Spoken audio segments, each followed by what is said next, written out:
এখানে যোগ দিলে দেখা যাবে ঠোঁটটা ফুলে গেছে আমরা তিতুমির কলেজ সাংবাদিক সমিতির সাবেক সভাপতি তাওসিফ মাইমুন ভাইয়ের হামলার প্রতিবাদে আমরা মানববন্ধনে দাঁড়িয়েছিলাম তিতুমির কলেজের প্রধান ফটকে।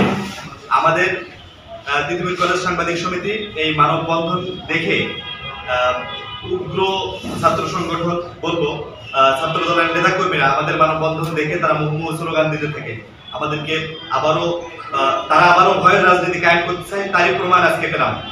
আমাদের এই মানববন্ধন দেখে তারা আমাদের চতুর্দিক থেকে তারা মুহুর্মুহু স্লোগান দিচ্ছে এবং নানা ট্যাগিং ফ্রেমিং দেওয়ার চেষ্টা করা হয়েছে আমাদের উপরে। শেষমেশ আমরা আমাদের বক্তারা বক্তব্য দিচ্ছিলেন, আমরা দাঁড়িয়েছিলাম। তাদের সে মিছিলটি আমাদের উপর পিষ্ট করে এক প্রকার তারা তিতুমির কলেজের ভিতরে প্রবেশ করে, অর্থাৎ ক্যামেরার সামনে নগ্নভাবে আমাদের মানববন্ধনের উপর হস্তক্ষেপ করা হয়েছে। তারই একটি প্রমাণ আমি দেখাই। আমার ঠেলাগোদায় আমি তিতুমির কলেজের আহ্বায়ক ছাত্র দলের আহ্বায়ক, তার ঠেলাগোদায় আমি আহত হয়েছি।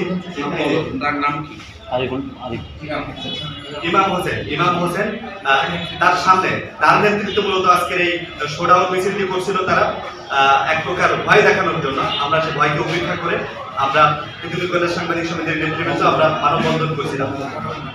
তারা এই মানববন্ধনের উপর আবারও হামলা করে। আমার ঠোঁটটি দেখতে পাচ্ছেন, ঠোঁটটি ফুলে আছে।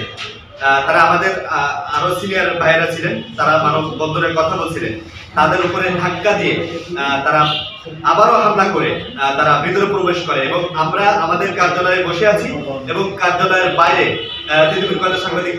তিতুমির কলেজ ছাত্র দলের সন্ত্রাসীরা তারা মুহুর্মুহু স্লোগান দিচ্ছেন।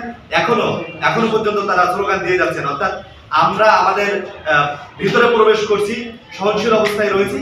আমরা মানববন্ধনেও সহনশীল কথাবার্তা বলার চেষ্টা করেছি যাতে অপ্রীতিকর কোনো ঘটনা না ঘটে, কিন্তু ছাত্র দলের এই সন্ত্রাসীরা তারা আইন হাতে তুলে নিয়ে তারা যেভাবে আমাদের উপর আবারও হামলা করেছে এর তীব্র নিন্দা এবং প্রতিবাদ জানাচ্ছি। এক্ষুনি আমাদের নতুন কর্মসূচি ঘোষণা হবে, সেই কর্মসূচি ঘোষণা করবেন আমাদের ইমরান।